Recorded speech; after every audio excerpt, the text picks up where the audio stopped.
Bonjour, je suis Sylvie Pacroux, je suis membre du conseil d'administration de la Fondation France-Liberté Daniel Mitterrand, également professeure à l'Université d'Ottawa à l'École d'études politiques. Je suis les luttes citoyennes autour de l'eau depuis plus de 25 ans et je voudrais partager aujourd'hui avec vous le bilan des 10 ans de l'obtention dans le système international de la reconnaissance du droit à l'eau.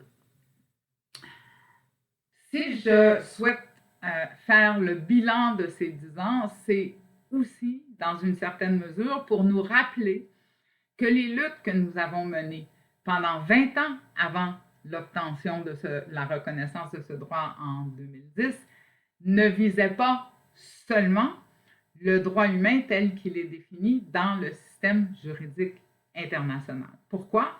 Parce que dans les années 90, quand les mouvements sociaux et les mouvements citoyens ont commencé à mettre de l'avant cette revendication de la reconnaissance d'un droit humain d'accès à l'eau, ce n'était pas la seule dimension de leur revendication. En fait, ce que les citoyens disaient, c'est l'eau est un bien commun parce qu'elle est un droit humain. Et donc, si nous avons gagné dans le système juridique cette dimension du droit, nous avons encore beaucoup de luttes à mener pour atteindre aux objectifs qui étaient derrière la revendication du bien commun.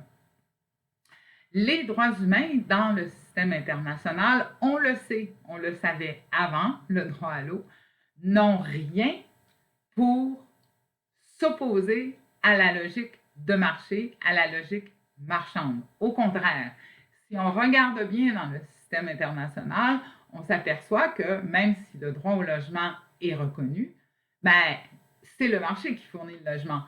Le droit à l'alimentation, de la même façon, c'est essentiellement le marché qui répond à ses besoins.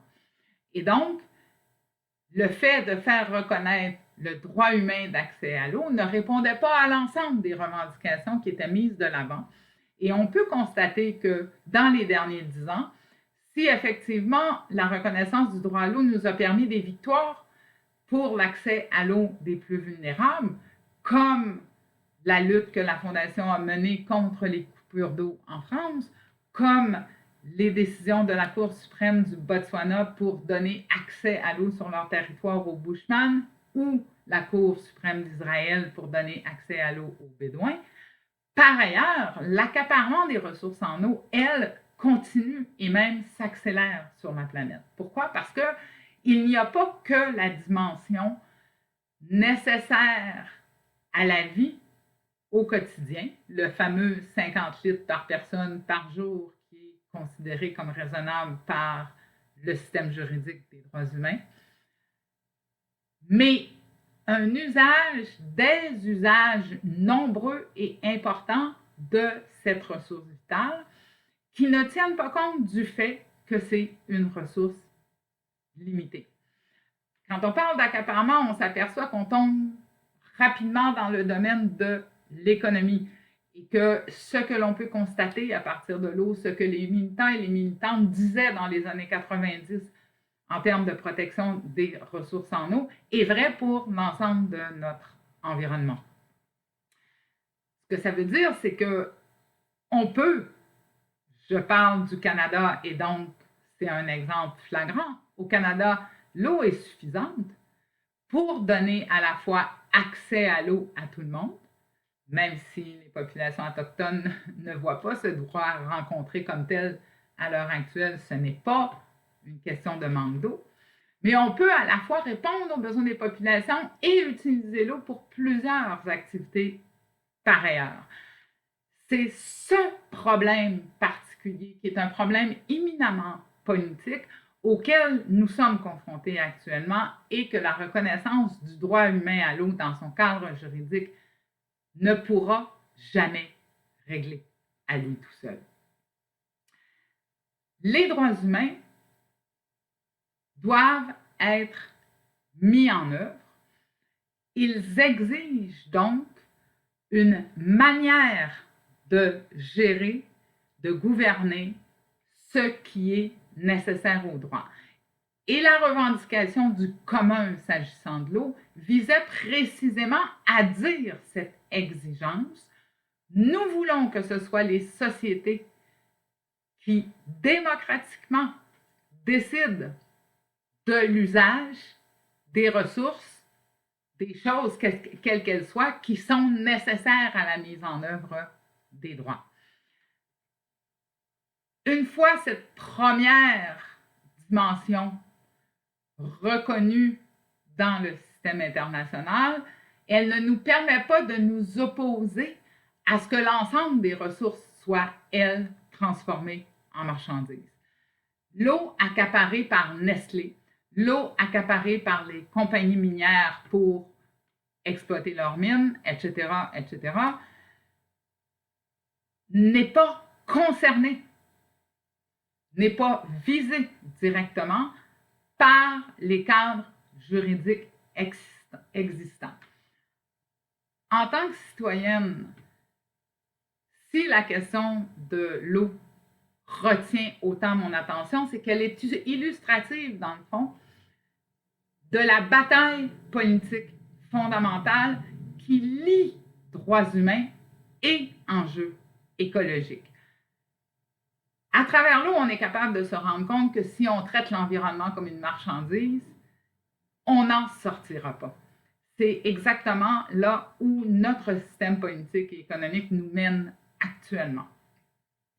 Ce que nous revendiquons quand nous revendiquons que l'eau soit gérée comme un commun, soit gouvernée comme un bien commun de l'humanité ou des collectivités locales à toutes les échelles, c'est que les règles générales de la société, la compétitivité, la concurrence, ne s'appliquent pas à ces éléments de l'environnement dont nous avons besoin pour vivre, non seulement parce que nous avons besoin d'une certaine quantité d'eau chaque jour, mais parce que nous avons besoin des écosystèmes équilibrés pour être capables de maintenir une qualité de vie, une dignité humaine.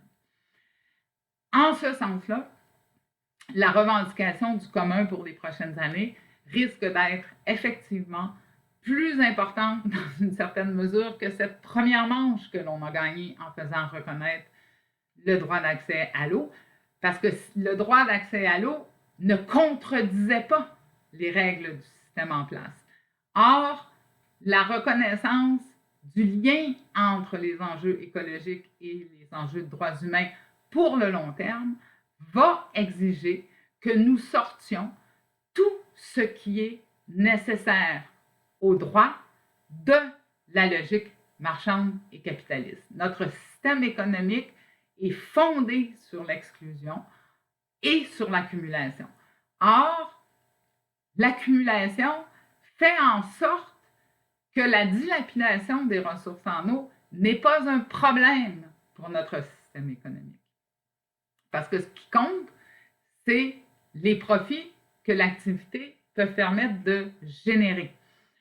Dans ce sens-là, une compagnie peut très bien décider de vider une nappe phréatique, de prendre le capital qu'elle a gagné et d'aller exploiter autre chose ailleurs. Nous disons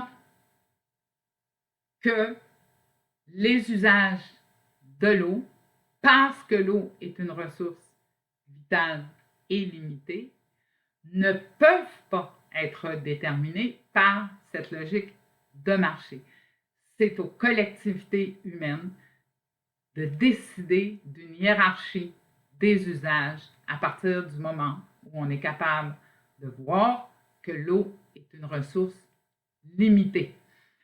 Dans cette mesure-là, nous disons exactement le contraire de ce que M. Brabeck, alors PDG de Nestlé, il y a quelques années, disait à Davos.